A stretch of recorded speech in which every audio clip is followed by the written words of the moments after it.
Hi guys, I'm Corey Davis from COREBLEND Training, and today I'm going to talk to you guys about deload weeks. A quick explanation. This is obviously not fully in depth. It is a very, very complicated thing if you choose to make it super complicated. So I'm going to try to give you the Reader's Digest version.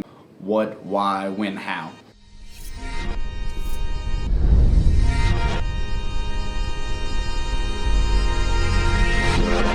So in a deload week, it is essentially a period of time, often a week, thus deload week, not deload eon or age or whatever, of decreased intensity or difficulty. And I'll talk about a few different ways, but it's basically just a week where you come into the gym and things are easier in some form or fashion. So why do you do it? And the why basically boils down to the same way that your body needs to recover on a day-to-day basis between workouts, your body also needs to recover on a month-to-month or like week-to-week basis between like program cycles. You know that you don't train upper body on Monday and then upper body again on Tuesday. You'd wait until like Thursday to do it again.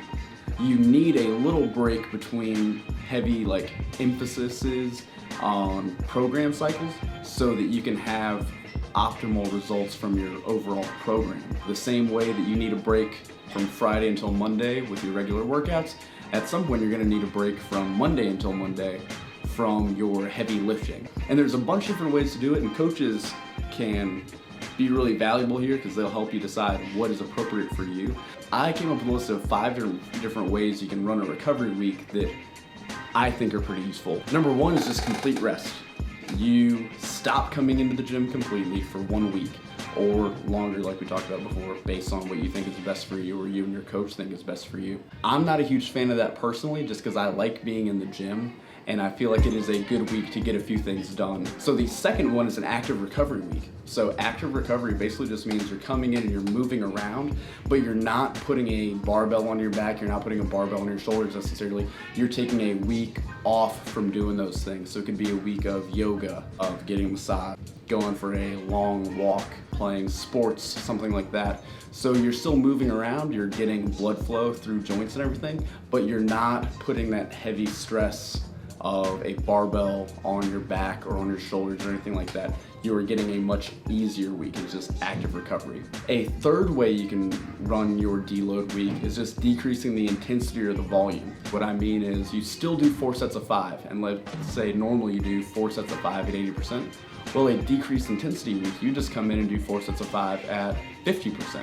It's just not nearly as hard as what you would normally do. Second way you could do it is decreasing volume. You come in and instead of doing 4 sets of 5 at 80%, maybe you just do 2 sets of 5 at 80%. For a lot of intermediate level lifters, this can be a really good option because you are coming in and you're still going through the motion. However, you're not wearing yourself down as much as you normally would. The intensity or the volume is greatly decreased for you during that week or during that session. Number 4 would be a week where you work on technique. If you are finishing up a cycle and you would like to introduce a new lift in the new cycle, maybe you're going to start doing more Olympic lifting, maybe you're going to try a sumo grip deadlift or something like that, it is really appropriate a lot of times to work on the technique for that lift.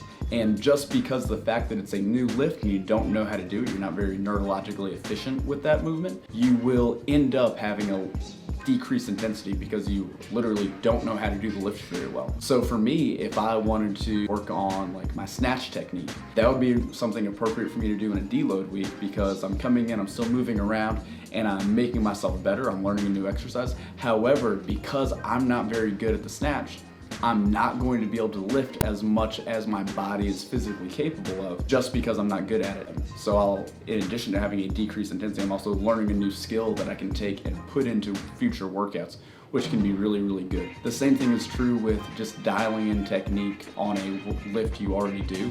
Maybe just dialing in your deadlift technique, dialing in your bench press technique, dialing in your squat technique by moving sub-maximal weights that are normally too light for you to do, but it's fine because you're in a deload week, it's appropriate, and you can get better at these exercises. That is a really, really useful way to use your deload week, and that's something we do a lot of, and we combine it with number 5, which is just a prehab week. So a week where you come in and work on all the little small muscle groups, shoulders, groins, knees, hips and really do a lot of extra prep time for those muscle groups and for those joints so that they can be healthier and move healthier. That is one of my favorite ways to use a deload week. It's just a week of doing a lot of prehab. A lot of times the week before a deload week is my most intense workouts of the year. And when I say intense, I don't necessarily mean hardest, just the ones that have the greatest demand on my central nervous system and endocrine system and everything else. Because they are the most demanding, it makes a lot of sense to afterwards give my muscles, give them a little love, take care of them a little bit more, and then have a prehab week. So the movements that I'm a big fan of in terms of a deload week is I really like the active recovery, the second one I mentioned, and I really like the technique work or the prehab, and I end up doing some combination of all three of those over the course of my deload week typically. And then if I'm working with someone who's a little bit less skilled, let's say it's a high school kid or a college kid, and they haven't been lifting for as long as I have, I don't want them to have a week where they're not practicing the movement. We usually go with number 3, deep, just having the same lifts, but then decreasing the intensity or the volume. And I mentioned earlier that the why of the deload week really just boils down to that your body needs to recover. And I wanted to touch on that a little bit more. Basically, on a day-to-day basis, you're worrying about muscle soreness. You lifted on Monday, and then you're waiting to lift those similar movements again on Thursday because you wanted to take a couple of days to let your muscle soreness work itself out before you gave it that similar stimulus again. And that is good as kind of a way to regulate on a weekly basis what you're doing. But on an overall basis, it's not just your muscle soreness, it's also kind of central nervous system fatigue, the endocrine system. There's a lot of things that start just getting drained by the compounding of working out all the time. What ends up happening is over time, especially when people do really intense workouts where every single day they are racing against the clock or racing to see how many reps they can get in 20 minutes, and they see that someone else got in 10, so they're going to try to do 12. When every day is like that, eventually people just stop making progress. And once they stop making progress and they turn for help, if their coach doesn't have a really good understanding of how the human body works and how long-term progress works, then their only answer is going to be, well, do more. You only work out 3 days, do 4. You work out 4 days, do 5. You work out 5 days, well, maybe you should work out twice a day. And if they use up all those, then the next answer is going to be, well, are you trying hard enough? Do you need to take this supplement that they saw in a magazine, or maybe they sell you personally? Do you need to get on their nutrition plan or something like that? And while a good nutrition plan helps, and there's a place for supplementation within a healthy diet, a lot of times what they actually need is just to take a deload week. How often do you need to take a deload week? That's really, really hard for me to say without knowing you and watching you work out on a day-to-day basis. For me personally, because I only work out hard 3 days a week, my Monday workout's hard, my Wednesday workout's hard, and my Friday workout's hard. My Tuesday, Thursday, Saturday, Sunday things are all recovery based. So I can go for a pretty long time before I really need a deload week. I've found that I personally perform pretty well, 8 to 10 weeks at a time before taking a week where I really back off a ton. But during times where I'm working out more days in a week at a higher level, then I have to take a deload more often. 4 weeks and then a deload, 3 weeks and then a deload. With someone even more advanced than me, someone like Reese Hoffa, a very, very good athlete who, when he works out, is tapping into his physical ability at a much higher level than I am. We usually go 2 weeks on, 1 week off for him. That is kind of what we need to do to keep him moving well and keep him feeling good and making progress, because otherwise he'll just run himself into the ground.